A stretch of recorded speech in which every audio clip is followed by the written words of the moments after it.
Isang pagpalang araw sa ating lahat. Ako ang inyong lingkod, Elijah Pajan Valdez, at welcome sa ating daily devotions. Ang ating verse for the day nasa 1, chapter 16, verse 23 to 24. Sinasabi dito na sa araw na iyon, hindi na ninyo kailangang humingi sa akin. Pakitandaan ninyo, anumang hingin niyo sa Ama sa aking pangalan ay ibibigay niya sa inyo. Hanggang ngayon wala pa kayong hinihingi sa Kanya sa aking pangalan. Humingi kayo at kayo'y tatanggap upang malubos ang inyong kagalakan.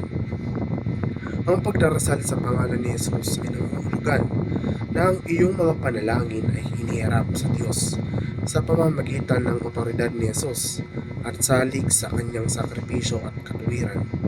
Sa pangalan ni Jesus ay tungkol sa paghahanay ng mga pag-asa, pananampalataya, at buhay sa karakter, otoridad at kalooban ni Jesus. Nananalangin tayo ng may pusong nakahilig sa pangunawa, paghahanap at pagpapasakop sa kalooban ng Diyos. Ang pagdarasal sa pangalan ni Jesus ay nakaugat sa paniniwalang iniluwalhati nito kapwa Jesus at ang Ama. Ang paghingi ng mga pabor at pagpapala ng Diyos sa pamamagitan ni Kristo ay kinabibilangan ng pagkilala na ang mga pagpapala ay nagmumula sa Diyos sa pamamagitan ng kanyang anak na si Jesus at paghingi ng kanyang pabor at proteksyon sa mga partikular na bahagi ng buhay.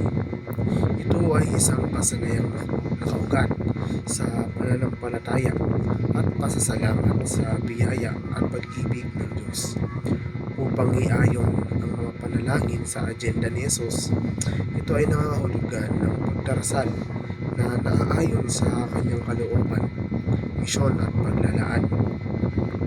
Kabilang dito ang pagsuko, pag-uukol sa kanyang mga bagay at paghangad sa Diyos. Ang kanyang mga layunin sa kaharian, ito ay tungkol sa paglipat mula sa pagdarasal para sa mga personal na hangarin tungo sa pagdarasal para sa mga pangangailangan ng iba at ang pagsulong ng gawain ng Diyos. Ang ibig sabihin ng layunin ng iyong mga panalangin tungo sa higit na kaluwalhatian ng Diyos ay ituon ang iyong mga panalangin hindi lamang sa mga personal na pangangailangan o mga hangarin, kundi pati na rin sa sumulang layunin ng pagdadala ng karangalan, papuri at pagkilala sa Diyos. Kabilang dito ang pagkilala sa kadakilaan ng Diyos, paghahanap sa kanyang kalooban at pagpapahayag ng pasasalamat sa kanyang mga pagpapala at mga layunin.